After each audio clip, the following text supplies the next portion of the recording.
Hello आज हेर physics को पोलराइजेसन को यो सिंपल न्यूमेरिकल हो त्यसै भएर एउटा यो सिकाइदिरहेको छु अनि एउटा सरफेस टेंशन को दुईटा न्यूमेरिकल सिकाइदिरहेको छु। दुईटा न्यूमेरिकल भोलि सबैजना बनाएर आउने पोलराइजेसन को हेला पोलराइजेसन को बाइ युजिङ एउटा सेल ल युज गर्नु छ एउटा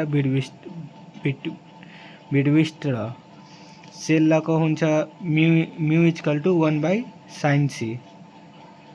म्यू भनेको के हो रिफ्लेक्टिभ इन्डेक्स सी भनेको क्रिटिकल एंगल यो हो। अनि बिटविस्ट लले के भनेछ mu equal to tan theta theta के मतलब पोलराइजेसन एंगल म्यू भनेको reflective index equal to tan theta भनेको पोलराइजेसन एंगल। हेर अब क्वेश्चन यो क्वेश्चन में के दिएछ the critical angle of light in critical substance is 45 degree मतलब क्रिटिकल एंगल दिएछ सी दिएछ। Find the reflective index and polarising angle reflective index भनेको म्यू अनि पोलराइजिंग एंगल भनेको थाई।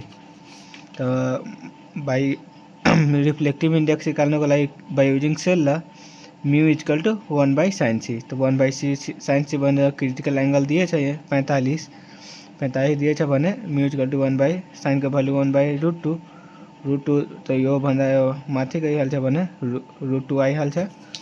अनि यो त रिफ्लेक्टिभ इन्डेक्स आइसक्यो। Reflective index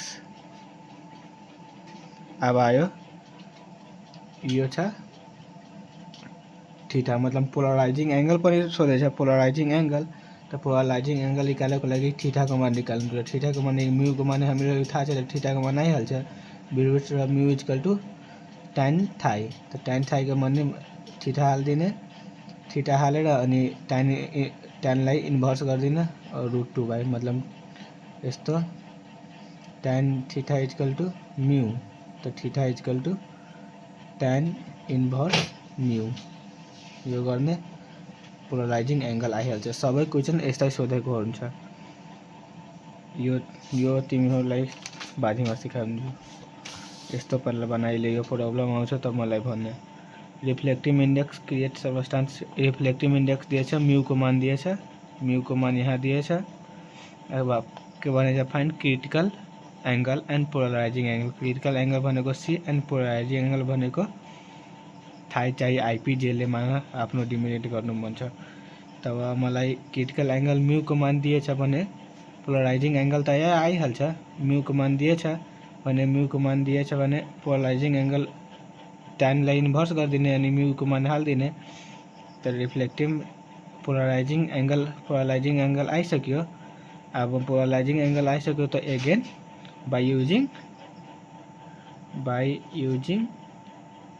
SHELL Snell's law by using Snell's law use गर्ने mu equal to 1/sin c 1/sin c गर्ने भने मलाई के क्रिटिकल एंगल फाइन्ड गर्नु छ। क्रिटिकल एंगल फाइन्ड यो माथि गरेर यो तल गर्दिने आइहाल्छ। फेरि साइन अब sin c को मान आयो त c को मान 1/μc त यति आयो अनि c को मान यति आइहाल्यो भने क्रिटिकल एंगल त्यही हुन्छ। अब सबै क्वेश्चन यसमा त्यतिकै मात्र हुन्छ। सेल र बिटविस्ट ल दुईटा मेथड युज गर्ने सबै बनिहाल्छ।